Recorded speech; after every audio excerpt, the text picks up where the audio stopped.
A childhood game of hide and seek nearly ends in a 12-year-old's murder. Are you with this 12-year-old female? Yeah, she says she's having trouble breathing. She said she was stabbed multiple times. Stabbed multiple times? Yeah. She's alert. Okay, stay with her. We're sending the police department. As officers race to find who left a child for dead in the woods, the investigation takes a shocking turn. The suspects are also children, and they're the victim's friends, or so she thought. She got the knife from her house. We asked her mom if we could play outside at the park, and her mom said, sure. Who stabbed her first? I think Anissa stabbed her first, and then I continued, and then she was like, Morgan, make sure she doesn't escape, and then it was like, How could two preteen girls orchestrate a crime so disturbing? Their answer, they did it to prove themselves to someone, or something. Anissa told me we had to. Why? Because she said that he'd kill our families. I wanted proof that he existed because there were a bunch of skeptics out there saying that he didn't exist. In this episode, we uncover how a childhood fantasy collided with a very real crime, and why more than a decade later, this case continues to make headlines. I'm calling regarding one of my residents. Okay, and what is her first and last name? Morgan Geyser. What's your last name? Okay, so it's Morgan. Morgan. And then your last name? Welcome to Female Criminals. I'm Elizabeth Millner.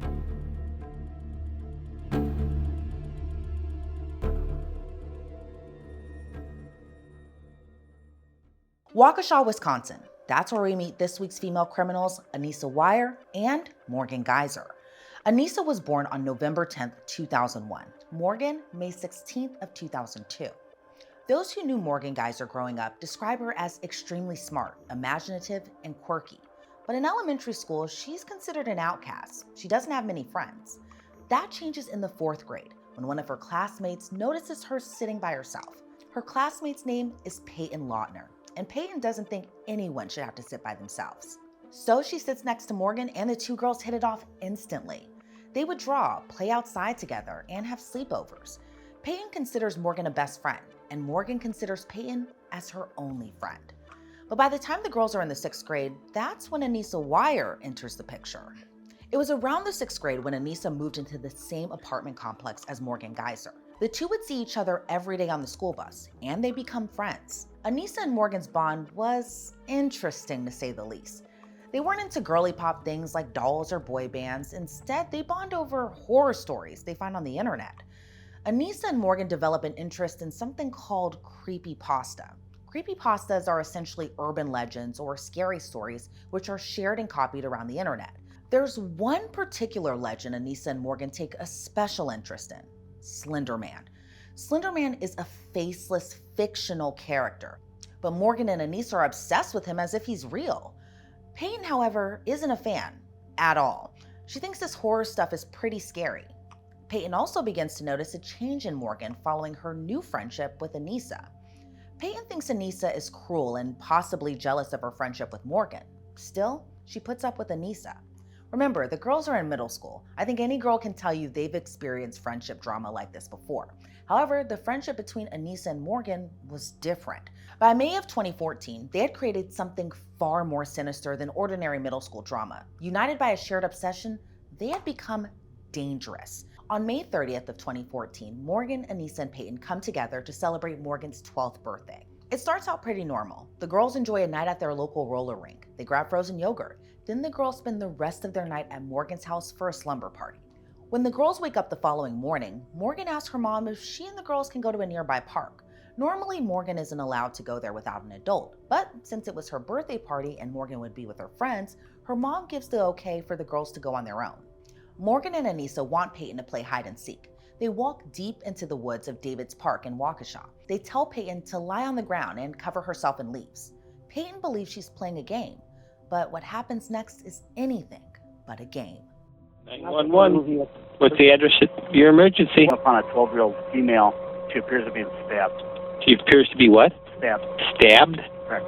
You're listening to the voice of Greg Steinberg. He's a bicyclist who was passing David's Park when he noticed a girl crawling out of the woods covered in blood. Are you with this 12-year-old female? Yes, she says she's having trouble breathing. She said she was stabbed multiple times. Stabbed multiple times? Yes. Okay, sir, are you with her right now? Yes. Is she awake? She's awake. Is she breathing? Yeah, she's breathing. She said she can take shallow breaths. She's alert. Okay, stay with her. We're sending the police department. Don't hang up, okay? Oh, hold on just a minute. Don't hang up. Okay. Okay. Hold on just a minute, sir. We're sending officers. Okay. Is there any assailant around? I didn't even look. I don't see anybody. The victim is not named in court documents, but we know who she is. 12-year-old Peyton Lautner. Who did that to you? Or don't you want to talk? Okay. Well, if it's better not to talk, then don't talk with your energy. The 911 call ends as soon as police arrive. Peyton is rushed to the hospital. Doctors soon discover the full extent of her injuries. She had been stabbed 19 times. She nearly died, but against all odds, she survives. As doctors treat Peyton, police search for answers. Remember, Peyton didn't enter the woods by herself. She tells police she was with her two supposed friends, Anissa Weier and Morgan Geyser. So where are they? 5 hours after the attack, Waukesha police officers find the girls near a furniture store along Interstate 94. They find something else too in a bag they were carrying, a bloody knife. Morgan and Anissa are both brought to the police station. They're placed in separate interview rooms away from each other. Throughout both interrogations, Morgan and Anissa refer to Peyton as Bella, a nickname she used to go by. Detectives need to understand what happened in the woods. Morgan has a chilling answer. This was something they had been planning for months. We played on the slide for a little bit. So we went in the bathroom. And then we were singing songs.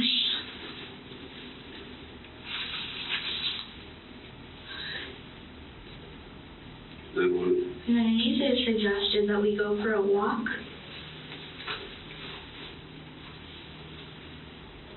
Okay. And then she jumped on Bella. And she held her to the floor. Where'd you guys get the knife from? My kitchen.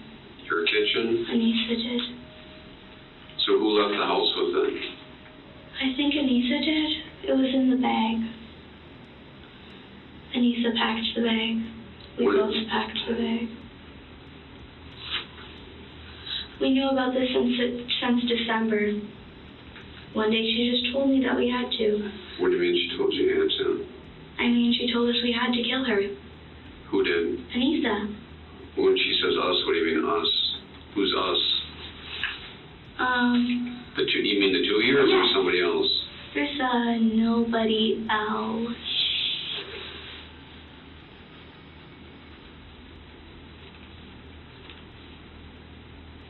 So you guys have been planning this a while? Since December. She was my best friend since 4th grade. Who was? Peyton. So why did you pick Peyton? I didn't pick her. Who picked her? Whoever Anissa was talking about.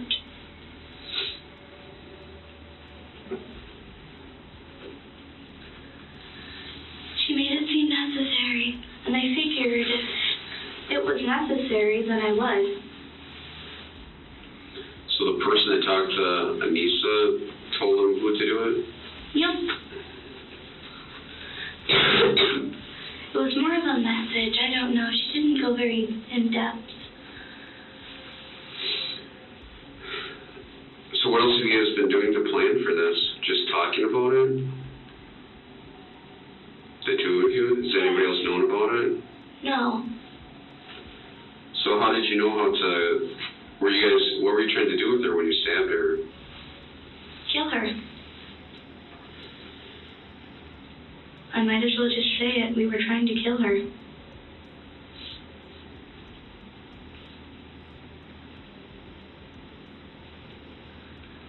I don't know why it was necessary that it was her, but it seemed very necessary.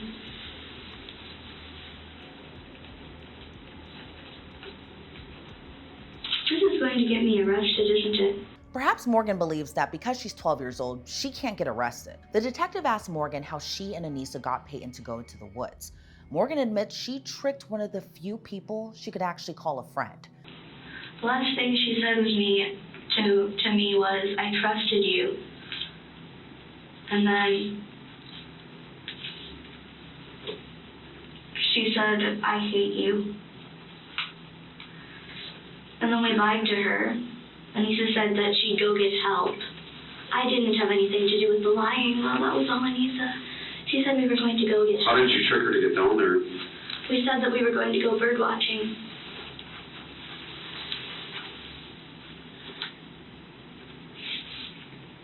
People who trust you become very gullible, and it was sort of sad.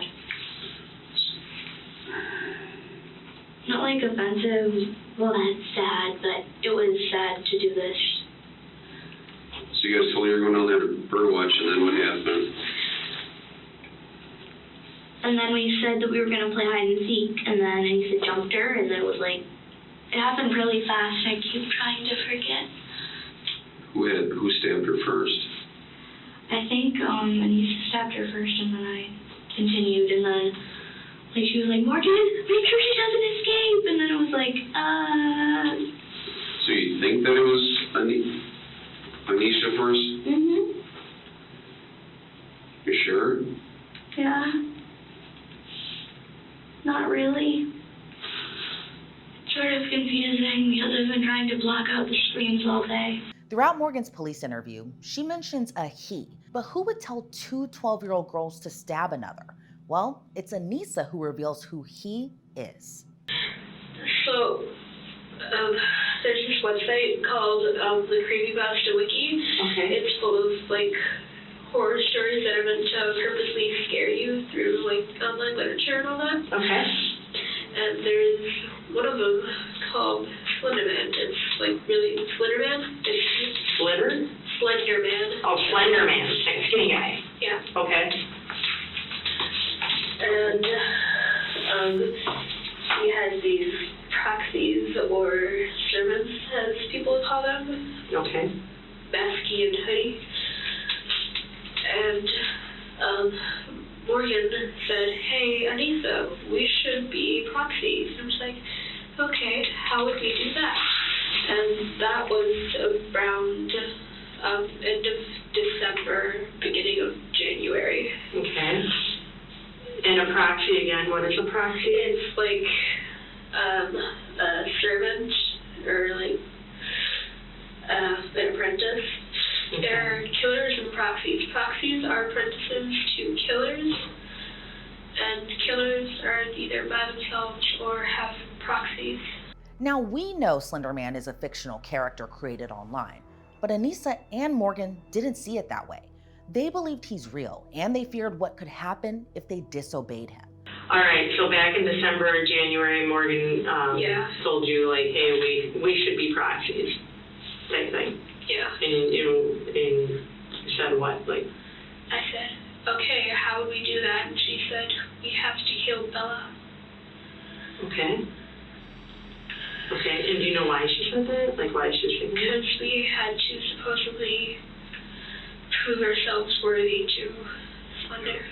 So today, after everything happened with Bella, when you guys were walking, you thought you saw Slender as you were walking? This was after Morgan stabbed her. Okay. So you thought that possibly you would see the Slender? Mm-hmm. Okay. Did you think that you guys killed Morgan? Bella? Yeah. I had a total nervous breakdown and blamed Morgan for everything. I said, you stabbed her. You wanted to do this.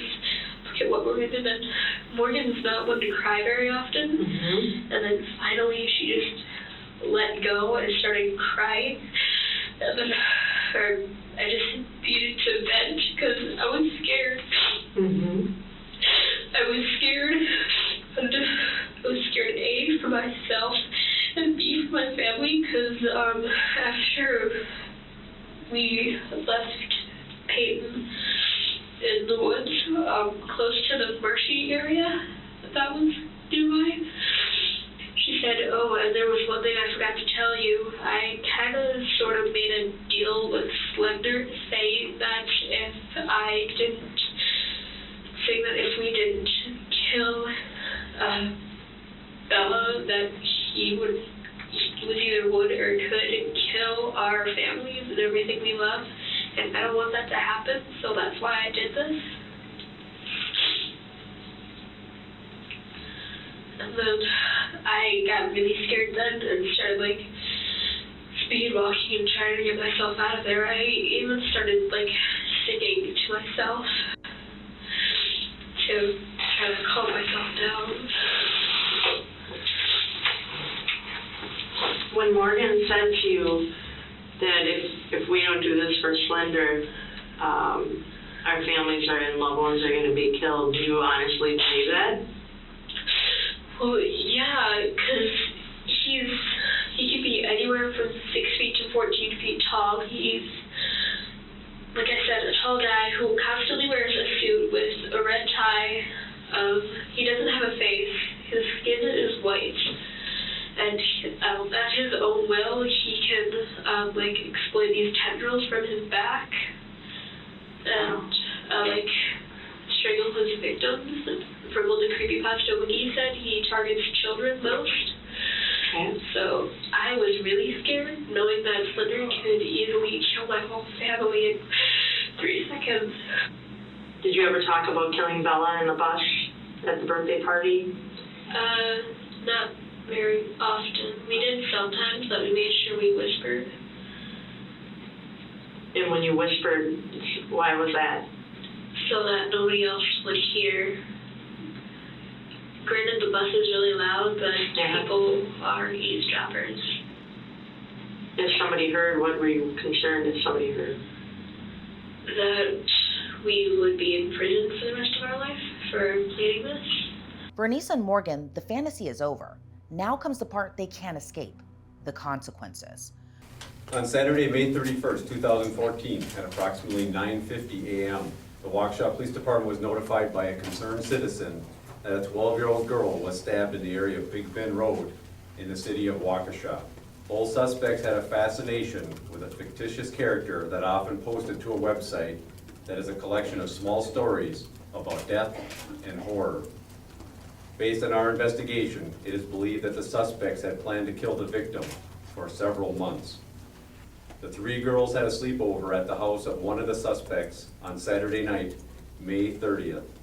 In the morning, the suspects went to David's Park and lured the victim into the woods near Big Bend Road, south of Rivera Drive, to play a game.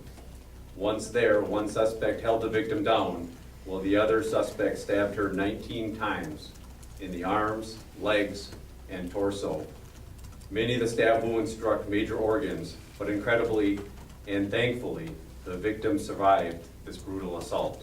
The details of this case leaves everyone in complete disbelief. Investigators ultimately determined Morgan stabbed Peyton multiple times while Anissa egged her on. How could 2 middle school girls commit a crime as shocking as this? The Waukesha police chief has a warning every parent needs to hear. The internet has changed the way we live. It is full of information and wonderful sites that teach and entertain. The internet can also be full of dark and wicked things. It is also providing an opportunity for potential child predators to reach our children like never before. Unmonitored and unrestricted access to the internet by children is a growing and alarming problem. This should be a wake-up call for parents. Anissa Weier and Morgan Geyser are each charged with first-degree attempted homicide. The district attorney announces the case won't take place in juvenile court. The girls will be tried as adults. The case then draws international attention. While Anissa and Morgan sit behind bars, Peyton faces a different battle, recovery. She's released from the hospital 1 week after her near murder. While her physical wounds would eventually heal, her mental recovery would take much longer.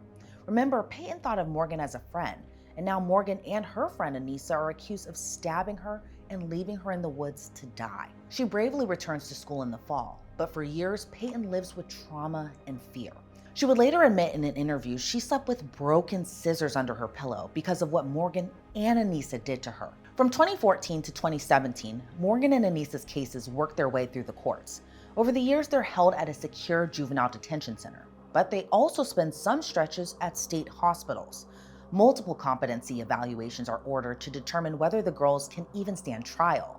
By 2017, one of their cases moves forward. Anissa Weier pleads guilty to her charge, with a twist. She pleads guilty to attempted second-degree intentional homicide, but not criminally responsible due to mental disease or defect. During the August 2017 plea hearing, Anissa, who is now a teenager, tells the judge, "I believe that if I didn't go through with it, Slender Man would come and attack and kill myself, my friends, and my family." The court accepts her guilty plea, but her case will still go before a jury in what's considered the second phase of trial.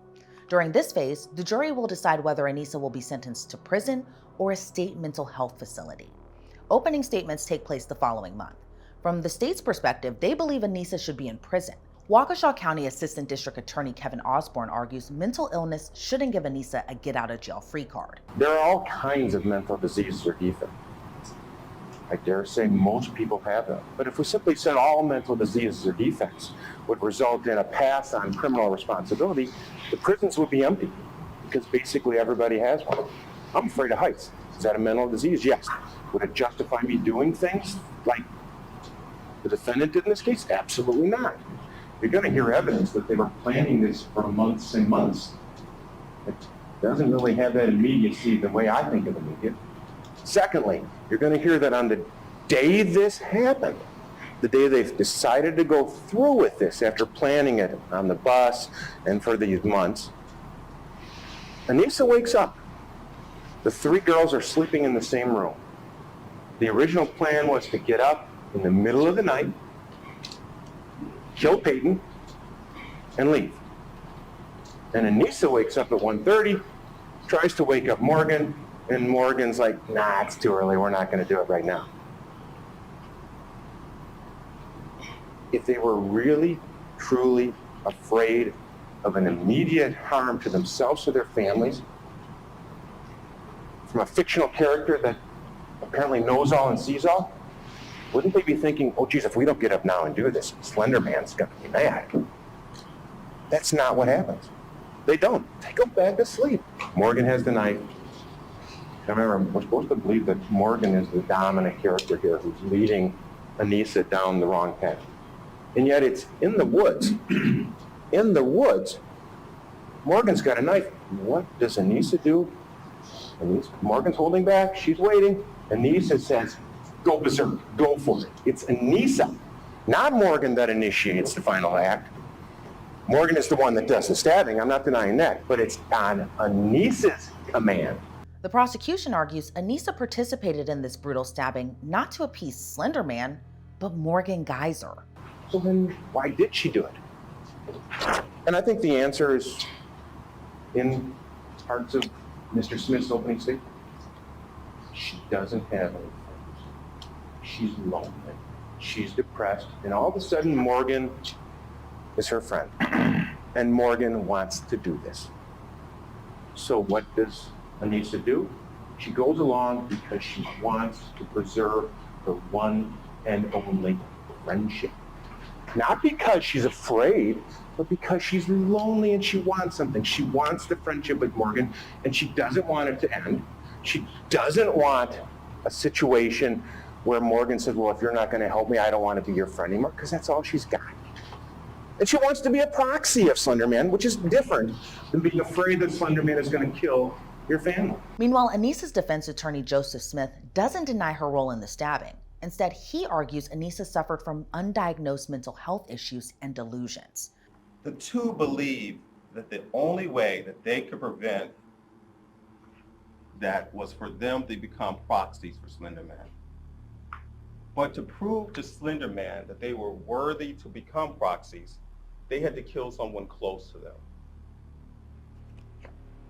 After doing so, they had to leave behind the families that they both loved and cherished and risk their fate at the hands of Slender Man. How did Anissa become to believe this? Anissa and Morgan discovered Slender Man on the internet in November of 2013. They were both 11 years old at that time. On Creepypasta Wiki, they learned that Slender Man is one of many characters that prey on primarily children. Along with Slender Man, there's Jeff the Killer and Zalgo, to name a few. As they explored the wiki, they uncovered evidence that Jeff the Killer was real. One of the attractions of that Creepypasta wiki site is the intent on the part of the creator to make accounts of sightings of Slender Man and characters like Jeff the Killer appear authentic. There are transcripts of police interviews of people who have seen Slender Man. There are transcripts of psychiatrist interviews of people that have seen Slender Man. On the wiki, Anissa and Morgan found videotape testimonials of older, sincere-looking adults recounting their sightings of Slender Man in the real world. Anissa and Morgan found articles from a newspaper clipping confirming that Jeff the Killer existed. So they knew that Slender Man existed, and they knew that he was near. So to protect themselves and their families, they had to act. Dr. Michael Caldwell, an expert in the field of child psychology, we contacted him right away because we wanted to know early on from someone, see her right after this happened, what caused this. He met with her multiple times beginning in July of 2014, so that's shortly after this occurred. He diagnosed her as schizotypal. I know you probably haven't heard that language before, but that is a mental disorder along the schizophrenia spectrum. I know a lot of people are familiar with the autism spectrum. A person can have varying degrees of characteristics of autism. Similar to the autism spectrum, schizophrenia has a spectrum, and the doctors will explain that to you. But for what that meant for Anissa is that she has a propensity to more readily accept non-reality or delusional-based beliefs. Morgan is also diagnosed with schizophrenia. Together, Anissa and Morgan came under the command and control of a delusional order that they both shared. A shared delusional disorder involves a strong adherence to non-reality based thoughts or beliefs by two people who share a close relationship. The primary and the secondary person succumb to the exchange of the delusional beliefs as a result of that very close relationship. So Anissa and Morgan, two 11-year-olds, found one another, and then shortly after that, Anissa lost touch with reality and fell prey to that delusion. During this phase of trial, it's the defense who has the burden of proof. They begin their case by calling someone who knows Anissa better than anyone, her dad, William Weier. While she was at Prairie Middle School, or Prairie Grade School, excuse me, did there come a time when there was some difficulty in the home? Yes. Anissa's mother and I are divorced. We were going through the divorce at the time that Anissa was at elementary school at Prairie. Anissa's dad testifies that after the divorce, he noticed changes in her behavior. She became quieter and more withdrawn. But he says he didn't see those changes as a sign of what was to come, even as Anissa began her friendship with Morgan. My first experience with Morgan was dropping Anissa off at the bus stop and seeing Morgan come down the hill to the bus stop. What did you notice about Morgan? My initial perceptions of Morgan was that she was curious. She came to the bus stop one day wearing a mask, seemed to be a Halloween mask of one of the Teenage Mutant Ninja Turtles. There was one occasion where she came to the bus stop wearing some falcon ears from Star Trek. And that seemed unusual? Well, I mean, for a 12-year-old, it just seems like she was goofing around, but I had asked Anissa, I said, you know, what's the story here? She says, oh, that's just Morgan. Had it ever come to your attention that your daughter might be in need of some form of mental health help? Not from my perspective, no. Was there any time where she expressed that she had seen things or was experiencing things other people were not? There was an episode when Anissa was about 10. She had gone to bed for the night. Shortly afterwards, she had called out for her mom and I. You know, she saw something in her closet looking at her. So, you know, 10-year-old monster in the closet. We turned the lights on, we opened the closet, nothing's in there. We asked her what she saw. She claims to have seen a pair of red eyes looking out of her closet at her. So in an attempt to calm her down, you know, we thought about it. Her bedroom window faced East Avenue. She had very bright pink curtains hanging in her bedroom. So I had posed the question to her that, you know, do you think it's even possible that maybe it was the headlights from somebody's car shining through the pink curtains, that's what she saw in her closet? She said yes, and that's where we left it. She went to bed that night with no further issues. The jury also hears from Anissa's former classmate, who's only identified as KN. But did KN's testimony help the defense's case or the prosecution's? And do you recall ever talking to Anissa about proxies? Yes. And do you ever recall the time talking to Anissa about her wanting to become a proxy? Yes, it was only once from what I can remember. Do you know if that was before May 31st, 2014? Yes. Okay, and do you recall what Anissa said about becoming a proxy? She said something along the lines of, I found a way to become a proxy. You have to kill one of your friends. And when I looked at her, like, what are you talking about? She was like, don't worry, it's not you. It was only once that Anissa told you about how to become a proxy, is that right? Yes. And what was your reaction when she told you that? I was kind of like confused, but I didn't think she actually was like gonna do it, because she didn't seem like that kind of person. But what do experts have to say about that? Let's hear from forensic psychologist Dr. Michael Caldwell.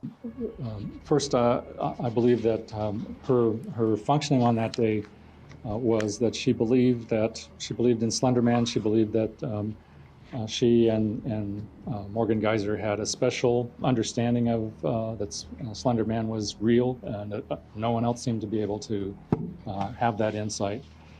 And a second component of delusional disorder is the person feels that they are compelled to act on the delusion. That's what makes it a disorder. If a person has a delusion and they just sit in their house and play video games or whatever and never act on it, then it's a delusion, but it's not a delusional disorder. So people with delusional disorder have a compelling need to either save the world or save their family or something like that, and they can't let that go.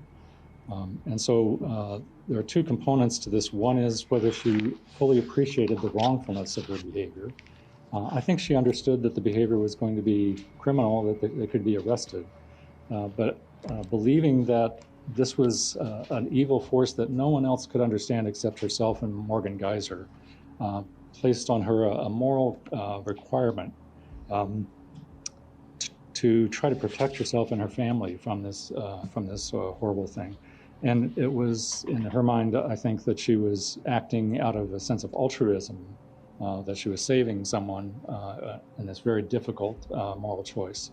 So in that regard, I don't think she fully had an appreciation of the wrongfulness, even though she understood the illegality of the behavior. I don't think she had a completely intact ability to understand the wrongfulness of the behavior. Secondly, if you don't fully understand, if you don't fully appreciate exactly what it is you do, you don't understand all the consequences and all of that, if you haven't got the ability to do that because of a mental disorder, then you don't have a full ability to conform to what the law requires. You're compelled to take an action that is illegal, but you don't have the full capacity to control your actions because you don't really understand the nature of what you're doing. Following days of testimony, each side gets one last chance to argue their case to the jury. If you boil this whole thing down, it's very simple. It comes down to, did she have to or did she want to? If you find she had to, if she really believed Slender Man was going to kill her or her family, well, then maybe she couldn't comply with the requirements of the law. But this wasn't a had to. This wasn't a kill or be killed. The silly thing about this was, I didn't immediately know I was in danger until after Morgan stabbed Peyton. That's what she told Detective Trussoni. That's the truth.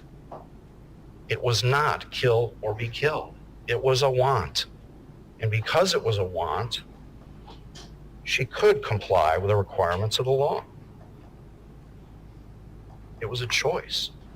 In this case, the only evidence you have is that Anissa Weier meets the standard to be found not criminally responsible by reason of mental disease or defect. 3 doctors have diagnosed her with a mental disease or defect, a delusional disorder. They explained that the delusion was so strong, it prevented Anissa from conforming her conduct to the requirements of law. Dr. Caldwell, who saw her less than 2 months after the offense, also believed that while she knew it was illegal, in the bigger scheme of things, she did not understand the wrongfulness of it.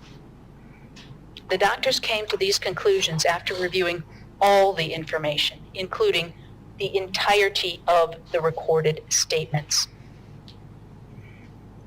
And again, as I said, perhaps most importantly, they also looked at what was feeding into these children's head while they were learning about Slender Man, about creepypasta, about life at Slender Mansion, in the Nicolay forest that they were walking to that.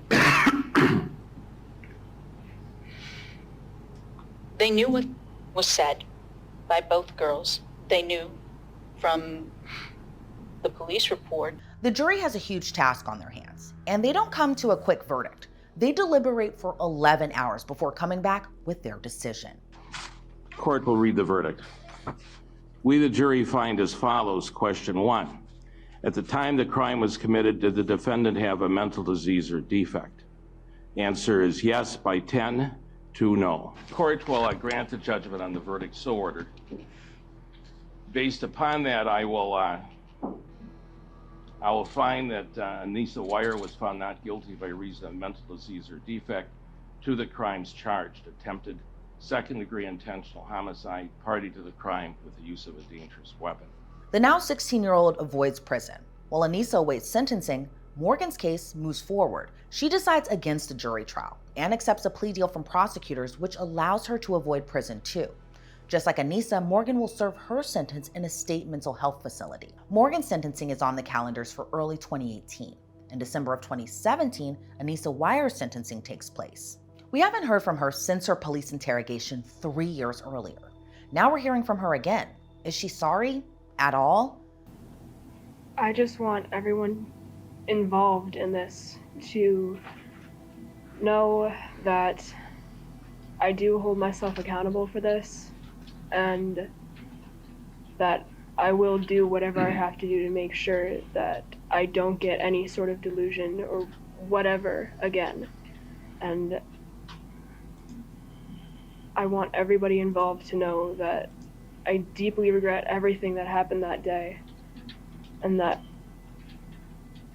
I know that nothing I say is going to make this right, Your Honor, and nothing I say is going to fix what I broke.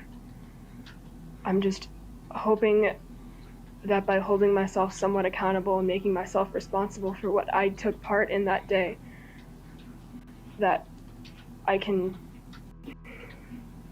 be responsible and make sure this doesn't happen again. I'm never going to let this happen again.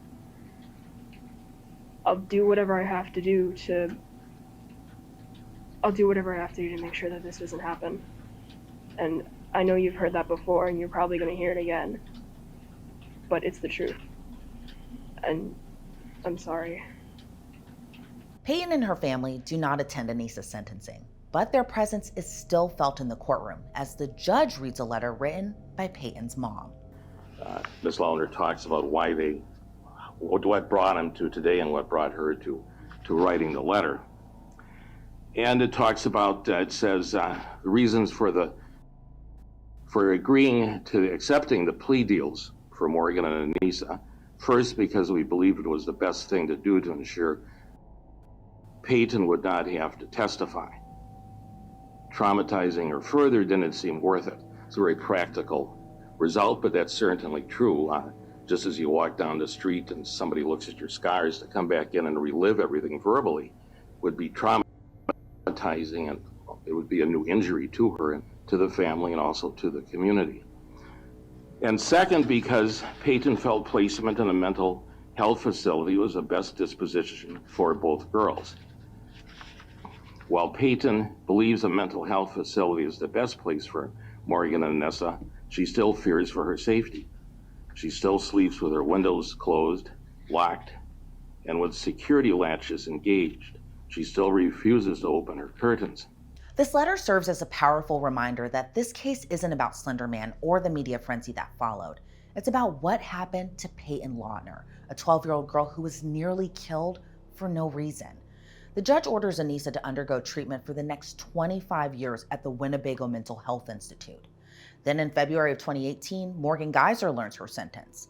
I'm satisfied that that there is sufficient evidence to find that Ms. Geyser is a risk and that she's a risk of exercising dangerous conduct, that she poses a significant risk of bodily harm to herself, others, or to property. The safest approach, the best approach to ensure that Ms. Geyser has success and that the public's protected is to ensure that she has institutional care. When I put it all together, the 40-year commitment appears reasonable and fair, taking into account the unique circumstances of this case. So I'm going to order that the commitment be for 40 years. It's a long time, and when I think and reflect on it, 40 years to a 15-year-old, what a long time that is. Yet there's more to it than just Ms. Geyser. Our focus to some extent is on what her status is today. But this is an issue of community protection. This is an issue to be sure there's no recidivism. This is an issue to ensure that Ms. Geyser doesn't have a revolving door situation where she ends up being in the community and then things fall apart and she comes back. Morgan is also sent to Winnebago Mental Health Institute for treatment. For years, it seemed the chapter on this story was closed. The next time the case was back in national spotlight was in 2019 when Peyton sat down with ABC's David Muir for her first on-camera interview. By 2019, Peyton's now 17 years old. She still carries the physical reminders of the attack that nearly took her life. But she tells ABC News her scars are a part of her and she has nothing to hide. Peyton is asked if she had the chance to say anything to Morgan, what would it be? She surprisingly says she would probably thank her because the attack shaped who she became. She felt her calling is now to help others. She reveals she wants to pursue a career in medicine, and that decision was influenced by the doctors and nurses who saved her life. But as Peyton moves forward with her life, Anissa's story enters a new chapter when she makes a bid for a release from the state mental health facility. By September 10, 2021, Anissa is 19 years old. Following years of treatment, she's before the same judge who had sentenced her to decades in a state mental health facility years earlier. However, this time, he's not deciding punishment. The report does recommend that Ms. Weier be released pursuant to the plan to reside with her father at the father's residence. The court's, of course, familiar with the case based upon the court's involvement in the matter. I've read the conditional release report and the conditional release plan. I'm satisfied with the additions we've made to it, in particular addressing the GPS system, that it's a fair report, it's reasonable. It, of course, provides for the protection of the community, it provides for the protection of the community as well as the victim. Also, it provides protection as well than for Ms. Weier. It's important we consider all of the individuals involved in such a report. I'm satisfied it's reasonable. It provides good protections as far as the community is concerned. It also provides a good plan for rehabilitation then of Ms. Weier. So I will approve the plan. Anissa Weier is released from the Winnebago Mental Health Institute after 3.5 years. She'll remain under the eyes of the state's case managers who will track her until she's 37 years old, the length of her commitment. The following year, Morgan seems to want her chance for conditional release too. In June of 2022, Morgan's attorney files her first formal petition for conditional release. There's no doubt a judge is going to look at Morgan's case differently from Anissa's. That's simply based on the roles each girl played in the brutal attack. Remember, detectives determined Morgan stabbed Peyton 19 times. This may have crossed Morgan's attorney's minds too, because 2 months after filing for conditional release, they choose to withdraw her petition. In May of 2023, Morgan files for conditional release again. 2 months later, it's deja vu. Morgan's attorney withdraws their petition. Anthony Cotton, Morgan Geyser's attorney, says Morgan is making substantial progress in treatment and should be ready for release in 2024. But is he right? Morgan appears in a Waukesha County courtroom on April 10th of 2024. Judge Michael Boren hears testimony from 2 court-appointed psychologists, Dr. Deborah Collins and Dr. Brooke Lundbaum. Now that Morgan's in her early 20s, many wondered if treatment has actually helped. But if it is, if it's granted, and if over the next coming months, call it 2 months, you don't say a number of months in your report, let's call it 2 months, 3 months, 4 months, over that period of time, if Morgan continues on the track she's on and continues doing the things that you describe here, then you would say it's appropriate for her to be in the community, right? There will be a point when I anticipate she will be, or believe she will be ready for conditional release in the coming months. Okay. How many months is that, if you had to estimate? Is it 2? I don't know. Let's just assume hypothetically the path that you've seen with Morgan, the positive trajectory you've seen, let's just assume it continues exactly as you've seen. Is 2 more months at Winnebago sufficient? My best estimate would be 6 to 12 months. And just to kind of more directly address a question I know the court had yesterday, and it's also been hinted at, you don't believe that Ms. Geyser faked symptoms to avoid responsibility for the index offense, correct? Right. Nor does the rest of her medical team and treatment providers historically, true? True. So the general consensus is that there were psychosis symptoms at the time, that they lasted. Is it also the case that the consensus is now that they have resolved to the extent that they've been absent for an extended period of time? If we are looking very specifically at those specific delusional ideas that contributed to the index offense, yes, that's absolutely true, that there's been an absence of belief related to, say, Slender Man for several years. If we're talking about symptoms more broadly, there continue to be concerns. Outside of the defense, only 2 witnesses are in favor of Morgan being granted conditional release, Dr. Kenneth Robbins and Dr. Kayla Pope. What's your opinion specifically about Morgan and her petition for conditional release? My opinion is that this is an appropriate time for her to be conditionally released. In your report, you said that it's an ideal time for her to be released. Why is it an ideal time right now? Because Morgan has improved quite dramatically and needs things that the institution can no longer offer. I think she's benefited a great deal by being at Winnebago in many different ways, but I think she's reached the end of what Winnebago is able to help her with. There's no suggestion that she is dangerous at this time, and the kinds of things that Morgan needs, in my view, help with socialization, help with education, help with becoming independent, are things that Winnebago can no longer provide in an effective way. Okay, so there's no more treatment she can do at Winnebago. There's no more treatment she can do at Winnebago. So there's more treatment. I think the downside of being at Winnebago is greater than any benefit that she could receive from the treatment that's offered there. You're aware that both of them find Morgan at this time not suitable for conditional release? I did hear their testimony to that effect. And they believe that Morgan still represents a significant risk of bodily harm to herself or others? I did hear their testimony to that effect. You don't agree with that? I would say I probably agree more with Dr. Robbins' assessment of the situation. Morgan has not had any dangerousness for several years now, and I do think at this point it is critical for her to make the transition to the community to help with her ongoing development.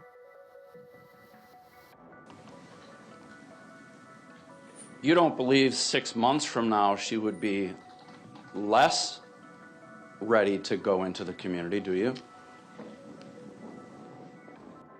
No. But I do think that critical period for development is closing, as Dr. Robbins identified. After years of treatment and psychiatric evaluations, the decision to grant Morgan's conditional release comes down to the judge. This court is satisfied by evidence that's clear and convincing that Ms. Geyser does pose a significant risk of bodily harm to herself, to others, or of serious property damage for the reasons that I've stated. Now, as she works hard, she continues to do what she's supposed to do, but that doesn't change this risk. Remember that the community is concerned with risk, dangerous risk. The community is concerned to a great extent as well with what happens to Ms. Geyser. The ultimate determination of dangerousness requires a careful balancing of society's interest in protection from harmful conduct against the equitee's interest in personal liberty and as well as autonomy. So that's the balance. But the balance is the public interest in staying away from harmful conduct. Under these circumstances, this court satisfied that the scales tip in favor of the public, and it tips that way by clear and convincing evidence. So in this matter, after hearing all of the credible evidence, which I'm satisfied was very well presented by both the state as well as by the defense, I'm satisfied that the petition should be denied. While Morgan's conditional release is denied for now, the judge leaves the door open. She'll be able to file for release again in 6 months. On January 6, 2025, Morgan returns to court for another hearing. But could 9 months really make that much of a difference? At this point, I am in favor or in support of her petition for conditional release. Specifically, I don't believe that she currently poses a significant risk of substantial harm to herself, others, or to property damage. The protective factors include her intellectual resources and her capacity for problem solving. She has improved coping skills for managing stress that she has worked on and developed with the assistance of years of treatment and the treatment team she has at Winnebago. She has an demonstrated improved capacity for self-regulation, emotional self-regulation. So managing stress in the institution, decreased frequency by to use fantasy or to use, I guess I would say fantasy or retreat into herself for coping. And she also has an expressed motivation to proactively pursue a pro-social life course moving forward. Her compliance in the institution is remarkable, both with medication and with treatment. Her lack of behavioral management problems in the institution, her lack of violence toward others in the institution and toward herself. Those all bode well for her readiness for conditional release at this time. Is it your opinion that it would therefore make her less dangerous? It would make Ms. Geyser less dangerous if she's given the opportunity to move to a group home and expand her growth as an individual?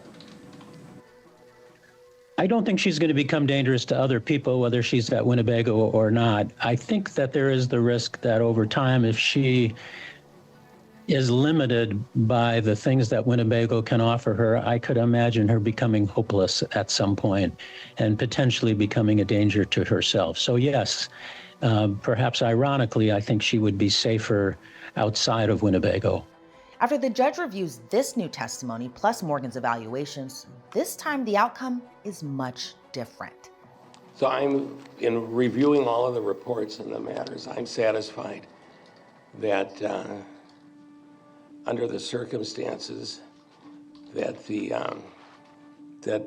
court's going to grant the release. I'm satisfied that by clear and convincing evidence that under the current set of circumstances, Ms. Geyser does not pose a significant risk of bodily harm to herself or others, or of serious property damage. Now, when I make that finding, I take into account what happened. I take into account the dangerousness of what happened back in 2014.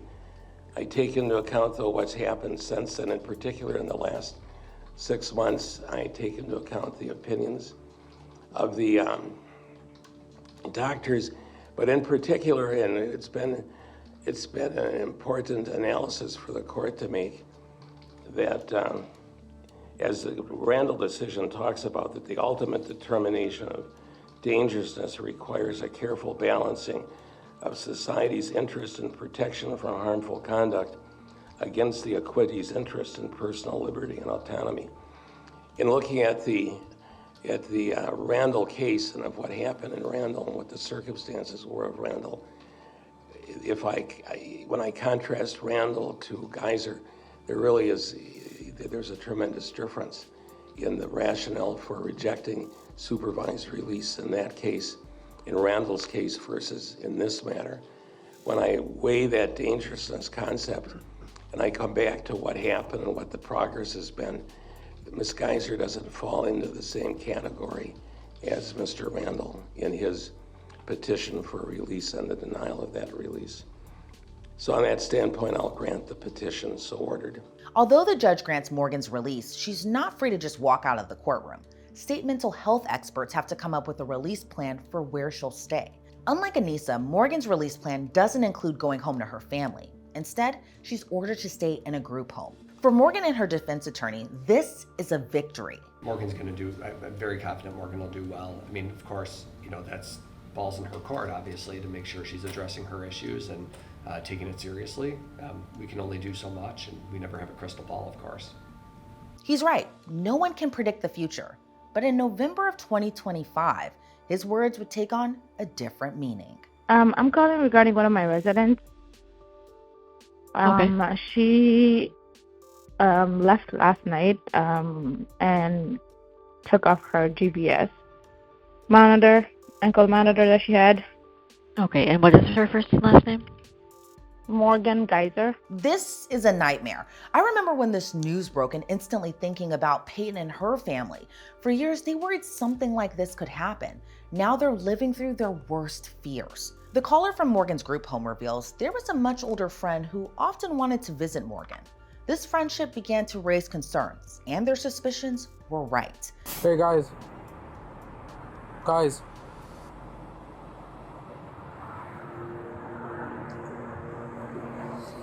Hey. You guys.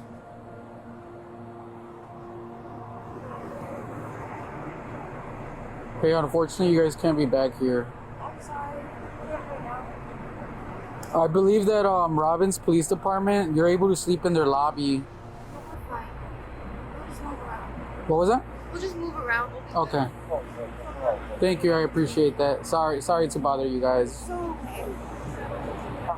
I appreciate you guys being understanding. Thank you so much. You're looking at body cam video from police officers in Posen, Illinois. Morgan and her friend are at a truck stop, pretty much stranded after running out of cash. Where you guys from? From south. South? How far? Like how far?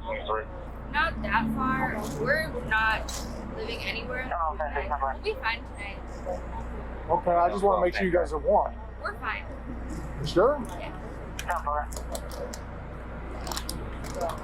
I appreciate it. No problem. I just want to make sure you guys have some place to want to stay. No, we're always close. How old are you? I'm 23. 23? Yeah. How old is he? She's transgender. Oh, how old is she? 23? Okay. I don't have my ID, but All right, well, give him your name and date of birth, because we just got to make sure you're saying who you are, you say you are, okay? You're not missing them and stuff, okay?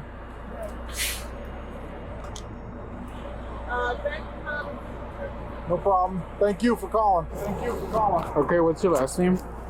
I don't know why I have to do this. Because I don't believe you're 23. That's why. Okay? We got called here for a call. So just be honest. I want to make sure that you're not missing. As long as you're not missing, you can go on your way. Are you missing from somewhere? Well, just give me your name and date of birth and you can be on your way. Okay, I'm 19. Huh? I'm 19. 19? Yeah. It's fine. You're still an adult. So Yeah, so what's your last name? No what? I don't want to give you my name. Okay, well, then we're going to arrest you. We're going to take you an ID. We're going to hold you an ID at the station. So you don't want to obstruct an officer. Give me your name and date of birth. You're not wanted for murder, right? Right. Okay, then there shouldn't be any problem. Okay, you're making it bigger. What's your last name? Reese. How do you spell it? I-E-S. I-E-S? No, G-R-I-E-S. Okay. G-R-I-E-S. What's your first name? Stephanie. So Stephanie.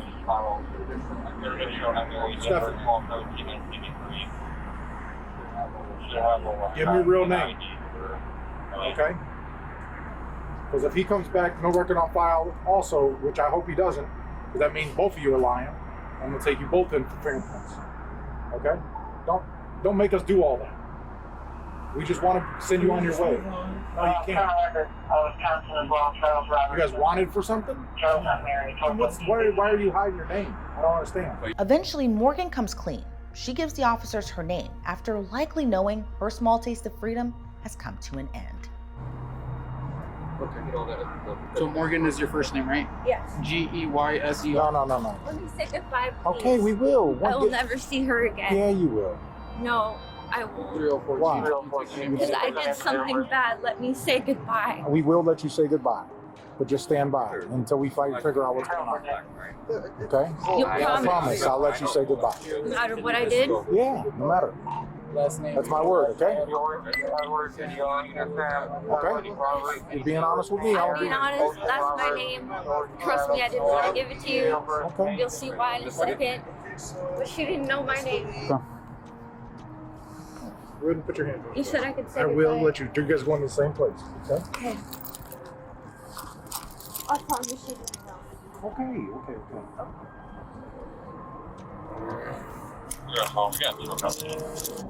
I'm sorry.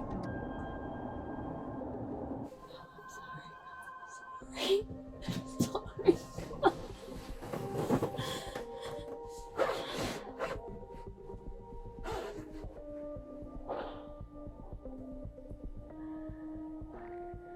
So sorry.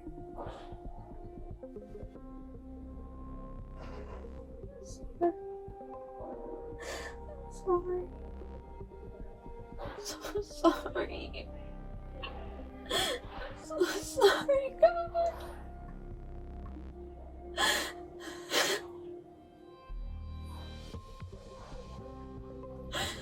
God, I'm so sorry.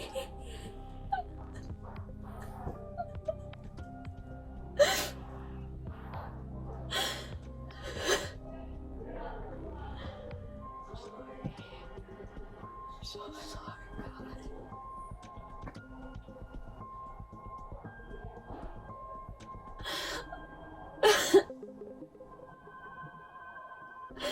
I'm so sorry. I swear that wasn't you gave me. I'm so sorry. I wish I had it. All right, honey. Time to go.